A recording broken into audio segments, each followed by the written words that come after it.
咱们真打算待在这李默？你要明白一个道理：你兴盛时，能够为你锦上添花的人大有人在；但你衰败之日，能为你雪中送炭的人倒是少之又少。甄姑娘现在愿意帮我，这份情我愿意领，我也愿意还。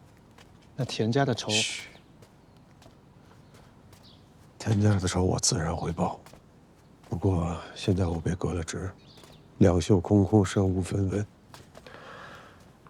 我们唯一能做的就是尽心尽力帮助李默，一来是为了报答甄姑娘的这份情谊，二来只有李默盈利了，我们才能筹足军资，将功补过，重回一后生。懂，东家。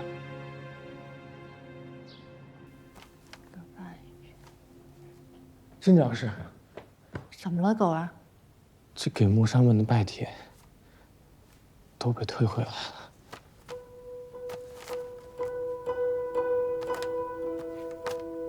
都退回来了。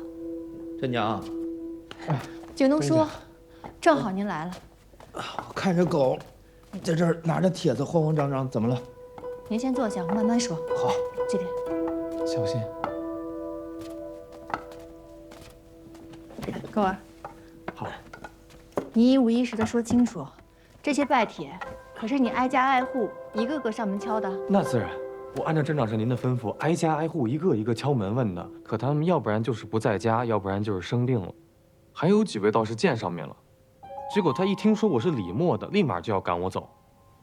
照理说不会啊，前几天我还看见过他们，听说咱们加快了修缮的进度，他们还挺高兴的，说要下单呢。狗儿，他们赶你走的时候，还说了什么其他的话吗？就我后面赖着不走，我又问了几个家丁，他们就只说，哼，你们李默卖田卖地，内里空虚成这副模样，还想骗人做生意。我说没有这样的事儿，我拼命解释，他们就是不听，然后就把我赶出来了。我知道了，狗儿，你先去忙吧。哎，狗儿，你还是查一下这消息从何地传出来的吧。是。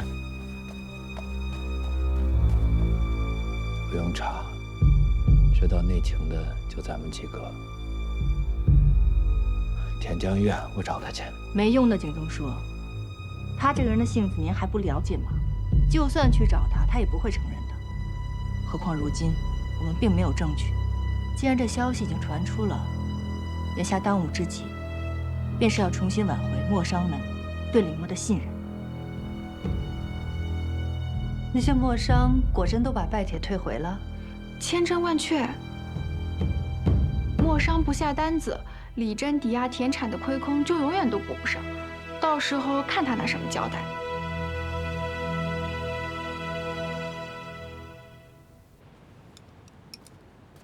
江师傅，哟，镇长是来了。哎，诸位吃饭呢，辛苦了，辛苦了。不渴不渴，慢点吃。哎，甄姑娘来了。小青，你们东家呢？这2日我们忙着帮工人们修建磨坊，我们东家害怕下雨耽误了工期，这不，昨晚愣是忙了1宿没合眼。我知道了，辛苦了啊。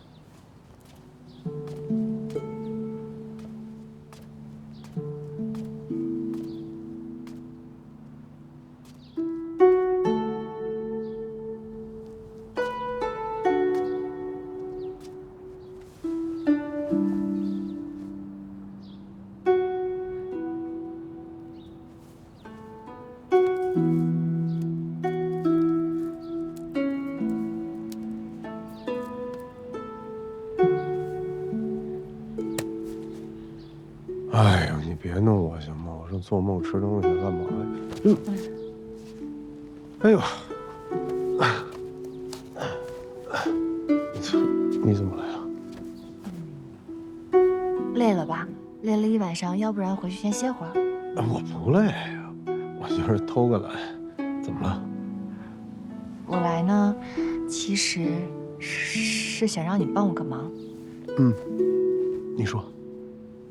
这前段时间，我为了磨坊修缮，将这田产抵押了出去。可如今田产抵押的消息被传了出去，这如今各大磨商都不再信任李家了。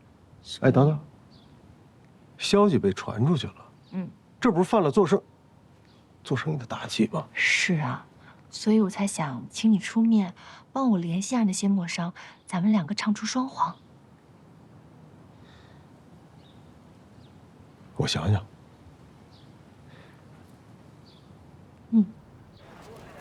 这位客官里面请。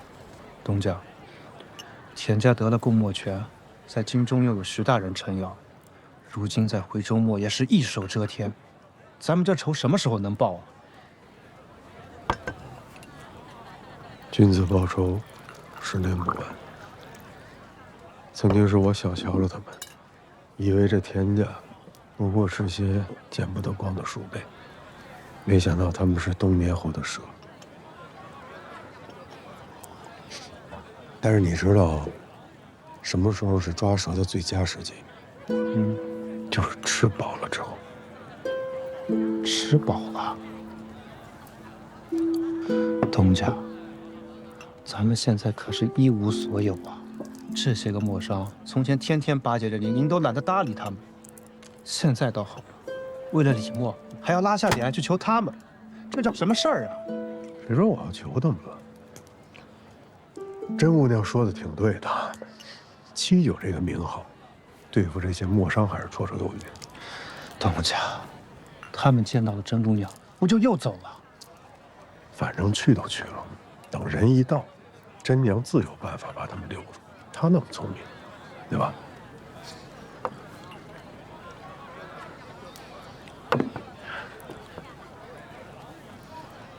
你一会儿去趟阿姐那儿，把我那件镶着银护毛边的罩甲借出来。啊，东家，这才刚入秋，你穿什么毛边罩甲呀？人靠衣服，马靠鞍嘛。那个罩甲这么贵，翠小姐怎么可能借给我？你看，这个时候我就比你更加了解你自己。什么意思啊？卖乖耍赖，你比我强啊！你多哄哄阿姐，肯定借给你。反正你去比我去强，对吧？我还有这个本事？有，大着呢。你告诉阿姐，我一定原模原样的还回去。我这就去。快去快回，我在这等你了，快点啊！进。季东家，今日怎么突然有此雅兴，要我等在此品酒啊？听闻此园清幽雅致，别有洞天，于此小叙，最是怡然。只不过季酒呢，孤陋寡闻，时至今日才至此处，实乃憾事。不过，几位前辈皆是徽州本地人士。那这徽州府钟灵毓秀之地，想必是信手拈来，所以今日要各位在此游园品酒，实则是为了抛砖引玉啊！望各位前辈，日后待期久，在这徽州城内多见见世面才是。好说好说，来，再敬各位前辈一杯。来，敬。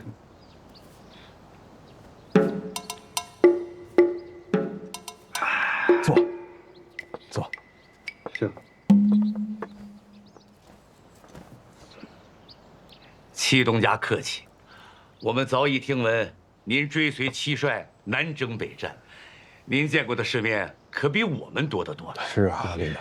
我们世代都在徽州一地做磨商，离了这1亩3分地儿，哪都不认识啊。说的是啊，如今徽州这地界啊，出了松温，而这松烟墨货少价高，我们几个一直想着往外再找找，看有没有能产出这松烟墨的磨坊。只可惜，出了这徽州地界，也没人认得咱们这几张脸啊。是啊，这松温影响了徽州墨业的整体格局，戚九也属实为难。不过今日，戚九与诸位前辈在此把酒言欢。我们就不提这令人扫兴之事啊。来，好。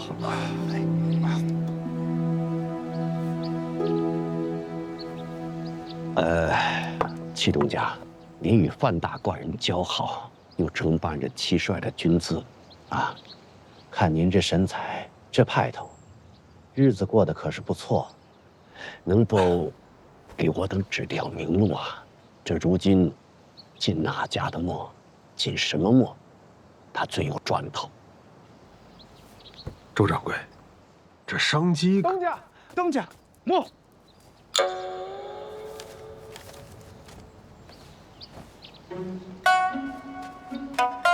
这也不说话。各位掌柜，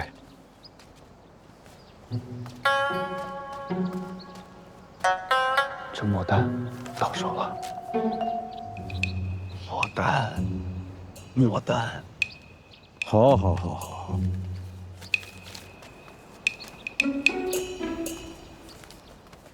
请，请。这贡墨选完，田家的墨是又贵又难定啊。是啊，我们可真的是没了方向了。祁东家，还请您指点迷津呐。是啊，祁东家，还请您指点一二啊。不瞒各位前辈，七九的确找到了一批价格更为合理的订单，而且它质量不比他田家的差。七九早已找好了销路，所以根本不会发愁这批订单的利润。但如果把这订单分给各位前辈，不见得各位前辈通过自己的销路能够销售一空，那么这利润就无法保证了。其二，的确这墨丹的份额不足支撑戚某一人啊，所以还请各位前辈见谅。无妨，只是敢问祁东家是哪家磨坊，能否给我们一个明示啊？祁东家，我们也可以一起合作，共同获利嘛。各位前辈，还是吃菜。来，祁东家，我们一起敬你一杯，敬祁东家，敬祁东家。哎呦，多谢各位前辈如此抬爱，如此信任七九，那七九就勉为其难，待我们喝完酒吃完菜，前辈们随七九去这磨坊走走如何？好，来。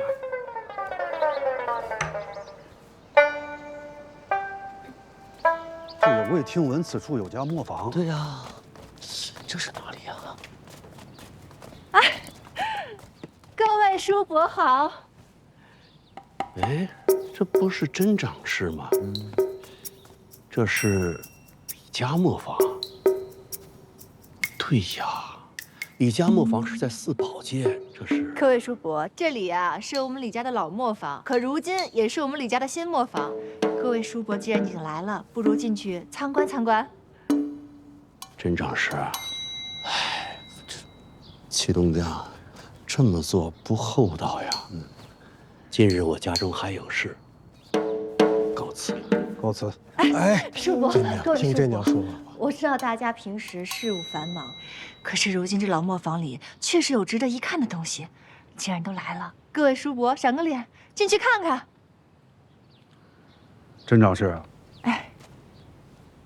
我们就想问问你，这李家卖房卖地是否确有其事啊？误会，都是误会，是抵押田产。可这恰恰是我们李家举全家之力来保证李墨正常运转的决心。这所有的钱都花在了保障生产上，各位叔伯进去一看便可知。真掌事啊，这做生意呢，讲究个你情我愿啊，说破天他也没有强买强卖的道理。是，快些让开，彼此也好顾全脸面。周伯，您就算不愿意见我，那总归得见见我爷爷吧。爷爷，哎，爷爷您快来呀！哦，来，爷爷，您看看谁来了？哎呦，周仁！哎呦，周仁，八爷，哎呀，好久不见啊！好久不见，咱们多少年没见了？可不是嘛！啊，你们怎么来了？周伯伯来是想看看咱们老烟棚的新样子。诸位伯伯们，虽然如今我们李家的烟棚暂时用不了了，我们老磨坊的烟棚可是热火热灶的，全都烧起来了。这几日爷爷一直在里面帮忙指挥呢，是不是爷爷？那既然来了，那就随便看看。请进吧，我爷爷都说了，那咱们就进去看一看，不耽误多长时间的。来，随便看看。啊，请。好好，八爷。八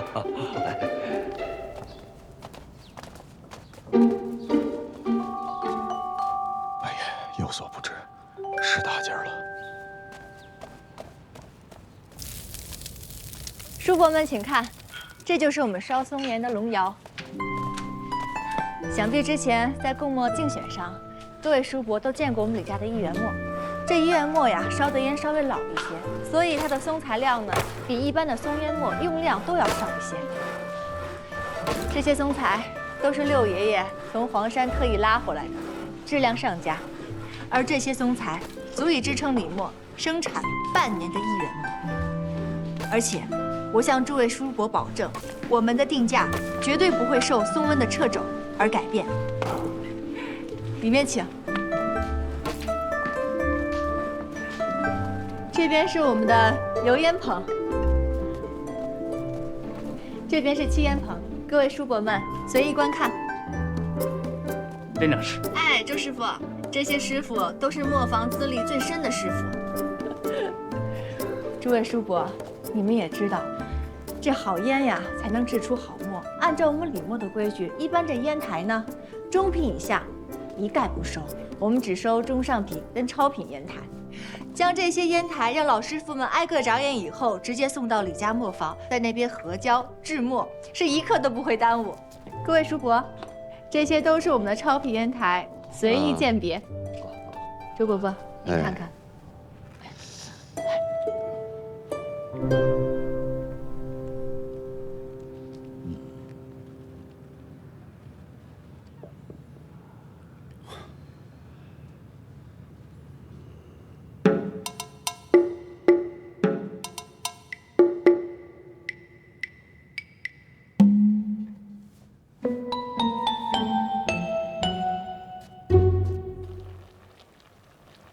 诸位叔伯都是真正挂心李墨之人，今年李墨内忧外患，让各位叔伯担忧了，晚辈理应自罚3杯。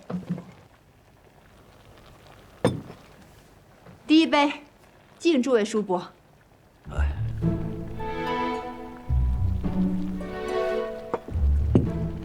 第二杯。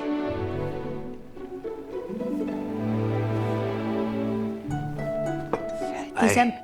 年轻姑娘家不必如此，你的心意我们都知道了。是啊，季叔叔，您千万别把我当成姑娘。当年诸位叔伯怎么在饭桌上跟我六爷爷、七爷爷拍桌子谈分成的，今日就怎么跟我谈。第3杯，喝了。好，真长是好魄力。蒋叔叔，我爷爷多次提到您。说您凭借自己的一己之力，将我们李墨卖到了赣州。要说是魄力，您才是第一呀！还有季叔叔，方才忘说了，听闻贵公子学识满腹，明年秋闱必定高中。到时我们李墨还得请贵公子给我们提一块新匾呀！哦，怎么，这些事真长是你也都知道？那自然是知道啊！来，承你的吉言，喝。来，好。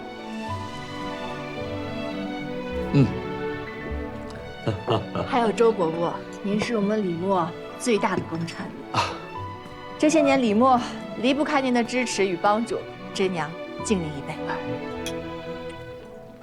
各位掌柜，咱们好酒配好菜，这边吃边聊啊。这酒也喝了，这番盛情我等心领了。你的做事能力呢，我们也看到了。你能够在这么快的时间将李墨恢复生产，周某佩服。但在商言商，今日李墨毕竟不同于往日，先是遭遇松温，后又发生走水，磨坊损毁，如今呢，还抵押了田产，这明摆着就是急着想从我们手里拿到钱，拿到订单，好来填补亏空，拉动运转。这风险，我们可承担不起呀。周伯伯，您的担忧真娘明白。可是今日诸位叔伯都已经看到了，这烧烟一事已在老磨坊运转起来了。至于李磨其他的损毁之处，1个半月之内必定会修好，绝对不会影响我们李磨的出货，还请诸位叔伯可以放心。陈长史啊，你说的这是最好的结果，但底子薄了，它遇到点风吹草动就要塌，这万一产线断了，你们拿什么来赔付啊？是啊。叔伯稍安勿躁，今日晚辈也做足了准备。祁东家，早就备好了。各位掌柜，先看看再说。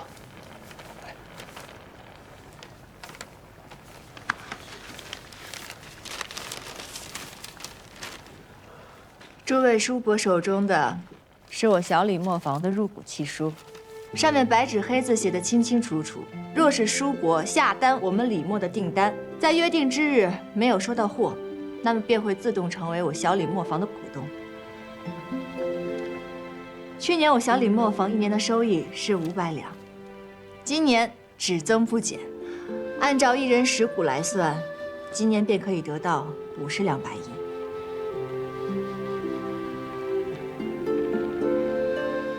各位掌柜，想必你们对这福锦磨的销量早就有所耳闻吧？而戚某呢，也是小李磨的股东之一，所以这分红向来是只多不少。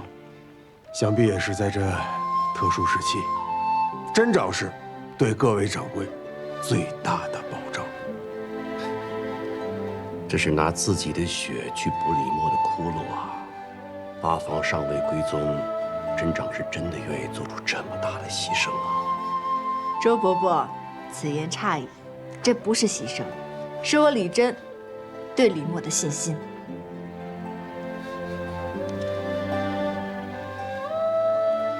好，这契书我签。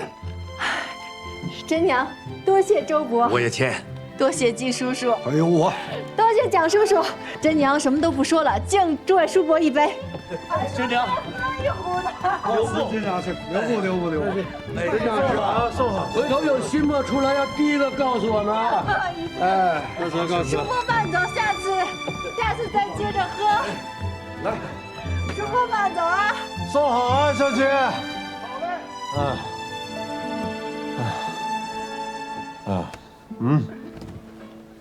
哎，慢点，我还有半壶，咱俩喝完。啊？半壶，还剩点。你能行？我没事。我正有此意，没喝口。走。多谢谢东家。哎，恭喜真长是。多谢祁东家。恭喜真长是。多谢祁东家，不用我谢谢你。恭喜你，恭喜你，恭喜你，恭喜你！不用谢。哎，你要吐，你别吐身上，你娘不好洗，吐我这。东家，退！退什么？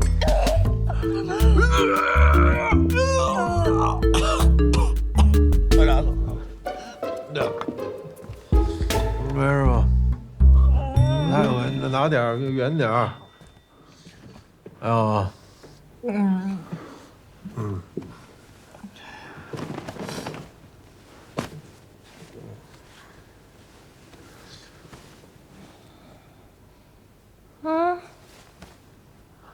新的没味儿，胭脂墨的味儿。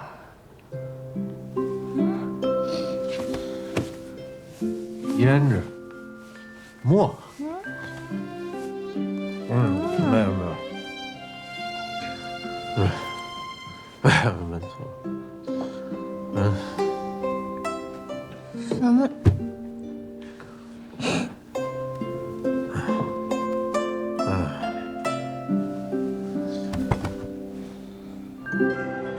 真娘，来。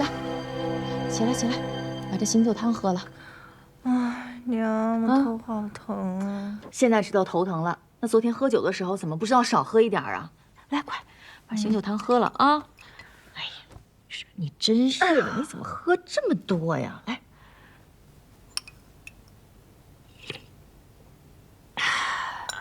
再多喝点。娘，昨儿的酒我可没有白喝呢，我欠下了100匹牡丹。你倒是舍了命了，可那功劳啊，可不一定记到你头上呢。净做那些费力不讨好的事。多喝了，多喝了啊！苦，现在知道苦了。喝酒的时候怎么不知道少喝一点啊？来来来，来，多喝了，多喝了，多喝了。太苦了，我想再睡会儿。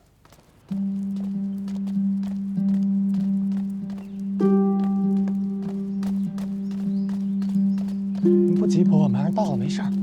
啊。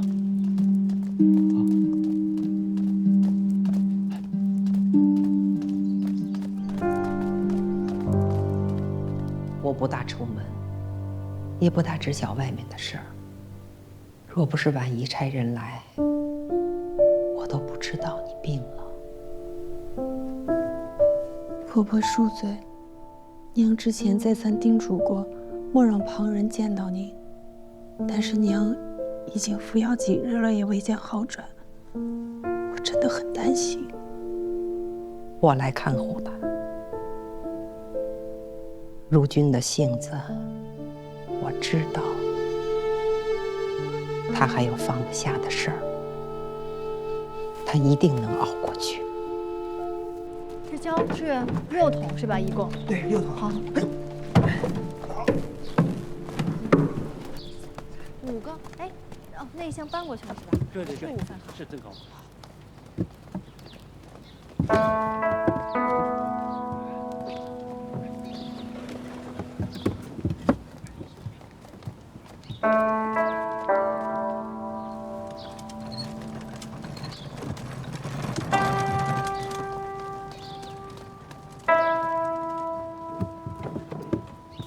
你们放心，供墨我会平安护送到圣上面前。华儿，到了驿站记得给娘来个信，进京之后一定要报个平安啊！给你婉婶婶问好，在她跟前呀，多提你2个哥哥，就说等到开春，我们再去拜访她。好妹妹，帮我留意着京城中待嫁的闺中小姐，啊！娘，珍重。咱们现在也是共墨之家了，门第高着呢，定要帮2位哥哥学一个。时候不早了，清河仙人还在城门口等我，也不好再耽搁什么了。你们各自珍重。起轿。咱家这闺女啊，帮上面的清鹤，这眼睛啊，都长到脑袋上去了都。生儿，跟我来收拾东西。这清鹤，也不是只有妹妹能拿住。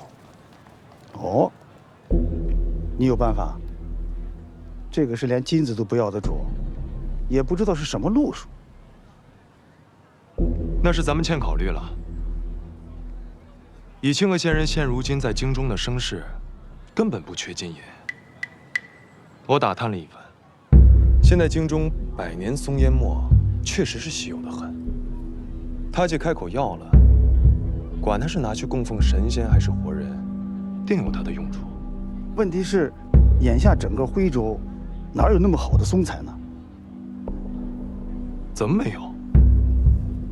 李家6爷从黄山上护下来的，不就是顶好的松材？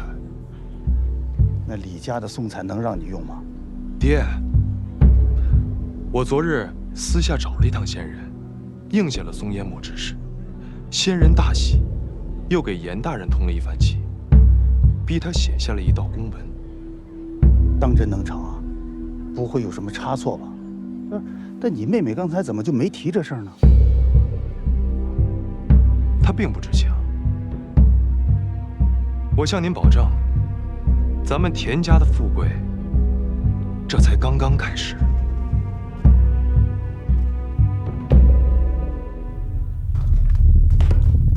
等会儿。将军，田家少爷带着一帮人来了，一直叫嚣说要见甄长史。李默当家人在是不在？喊出来！出来！田二少爷，你来做什么？李家不是李真是长事吗？让他出来见我。我少安是李家的管事，有什么事儿跟我说。少安，你稍安勿躁吧。啊，看到没有？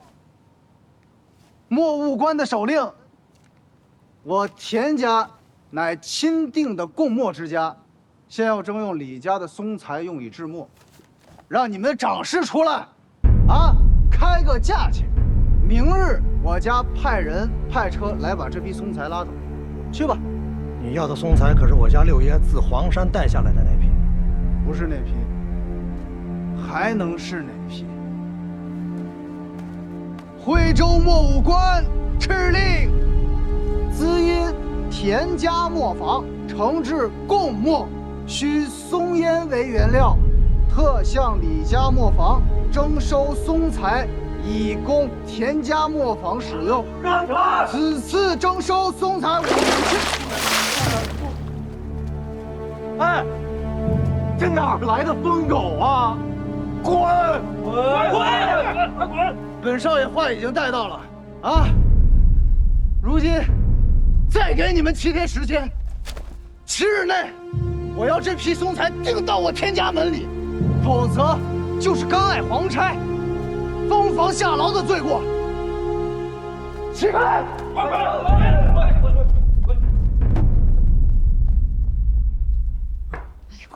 你慢点，慢点。田父，田家还想征用咱们家的松材啊？除非我李景东死了。景东叔，您先别激动，我们大家跟您想的是一样的。这六爷舍命换回来这些松材，不到万不得已，咱们不能给他人。如今这田家使用了阿扎手段，请了公文，还扬言若是不交出这批松材，便会封了我们的磨坊。这次少管是把他们撵了回去，下次他们来，恐怕是要用抢的。咱们得好好想一想对策。这叫我告诉你，你想你的对策去。他们敢来，我就用这2个拐跟他们拼了，这就是我的对策。先别激动，您这脾气怎么说来就来呀？咱们先好好想一想。没什么可想的，啊，他田家那些阿杂的东西，让他们来，你看我怎么对付他们。你去把我的铺盖卷都给我拿过来，我就住在这儿，我看他们谁敢来，拿去，你快去呀！退呀！真宁，哎呦，少管事也在。怎么样了？这田家就没一个好东西，我告诉你们，除了咱们李家，其他几家松材也被征走了，还点名只要这百年松。是这价格倒是没压，可是人家有些不愿意啊。好家伙，这混账直接把这墨官的手令拿出来了。把人的松材直接抢走了。这严大人自打供墨竞选上见了那牛逼的老道后，好似变了个人，如今竟也干起了助纣为虐的事儿。我问了香兰了，这严大人已受人所迫，清河贤人搬出了帝师的名号命他下令，严大人也无可奈何。如今这李默的松材，若是交了，景东叔那过不去不说，咱们跟那些老墨商签的8成都是松烟墨的订单。若是再让他们失望，李默的声誉恐怕就要毁了。可若是不缴，李默这场祸事，怕是也躲不掉了。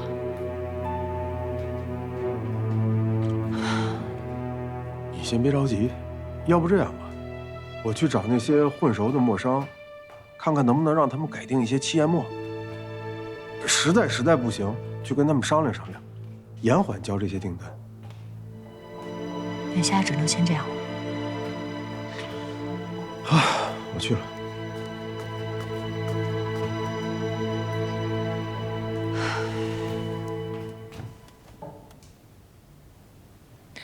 七祖母，甄娘又来看您了。七祖母，这个家实在太难当了。前脚刚有些起色，觉得可以松口气了，结果后脚就又出事儿了，一刻都不得安宁。戚祖母，你这一辈子都是过的这样的日子吗？爸肯定累坏了，所以才会睡这么久。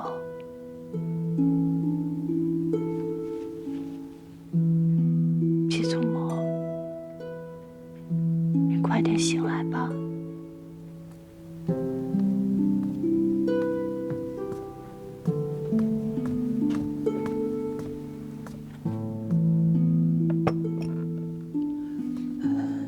甄姑娘，我热了些粥，你也顺道吃一碗吧。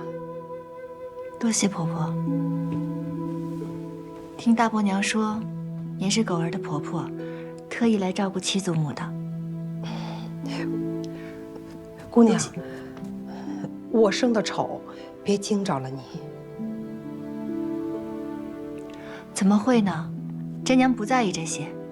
自从婆婆来了以后，戚祖母的脸色好了很多，可见婆婆照顾得十分周到。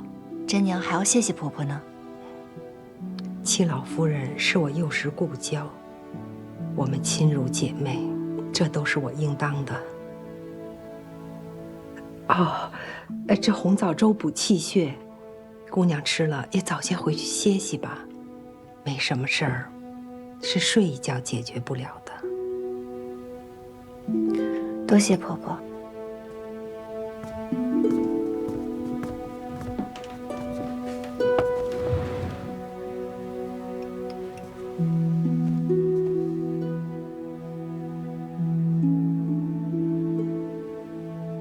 这松烟味儿是？这桌上的油灯，点的是松脂油。松脂油？我平日在李家家庙做庙祝，庙后山上有一小片松林，我常去捡些松枝用来点灯。你戚祖母过来的时候总说这味道她闻着舒服，我便带了些过来。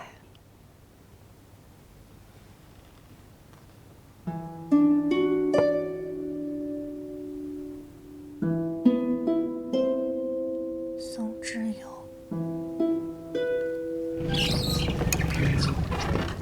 八叔，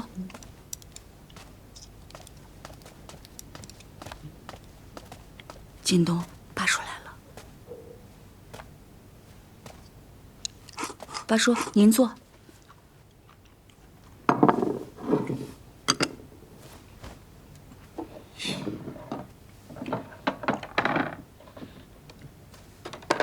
八叔，你们俩聊，我先出去。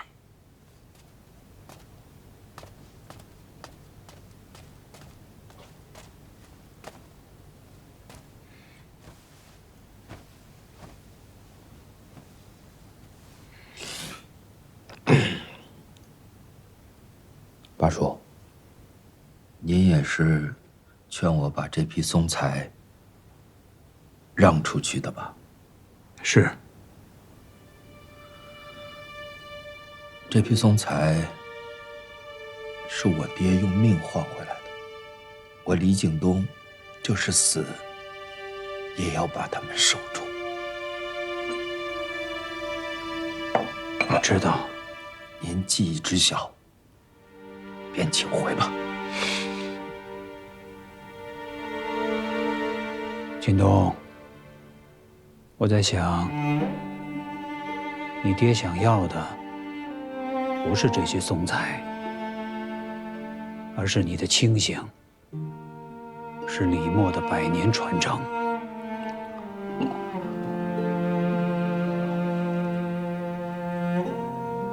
八叔，我爹不像您，堂堂的大明智墨五杰，一生起起落落，足为后人称颂。他呢，于墨上输了一辈子，可他也勤勤恳恳为李默操劳了一辈子呀。这松才证明他活过，证明他为李默拼过命。这是他留给我的念想。您忍心让那些阿杂玩意儿拿去糟蹋吗？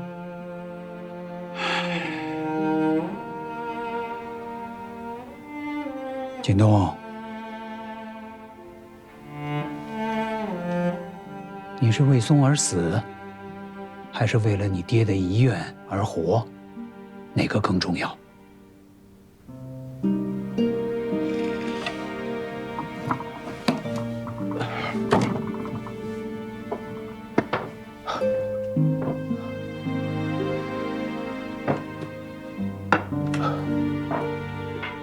六爷爷留下来的，绝非是这一批松才而已。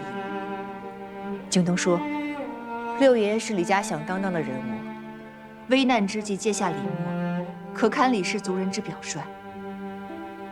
我已经跟大姑娘商量过了，眼下也想同景东叔说一声，我李真以当家人的身份提议，将其画像挂入祠堂，与先祖李廷圭共享李家香火。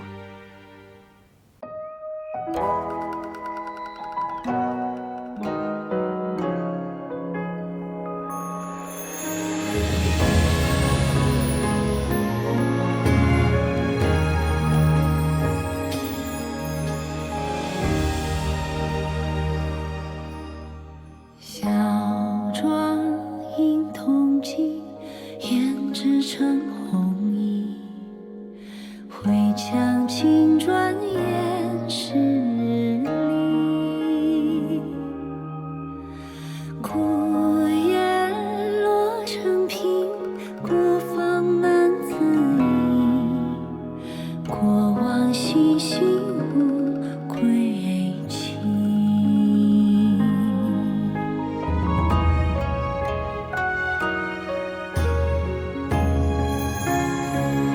一抹微风为我添妆，一抹微影以我心上，一抹微伤与我荣光，一抹为我痴狂，纵我心光。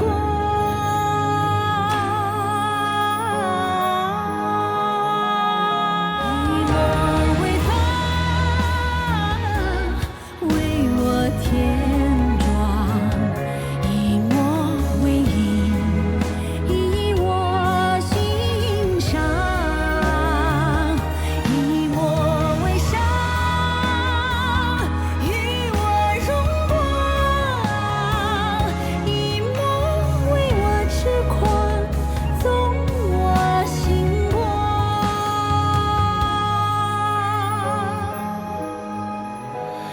以爱为我，你让万物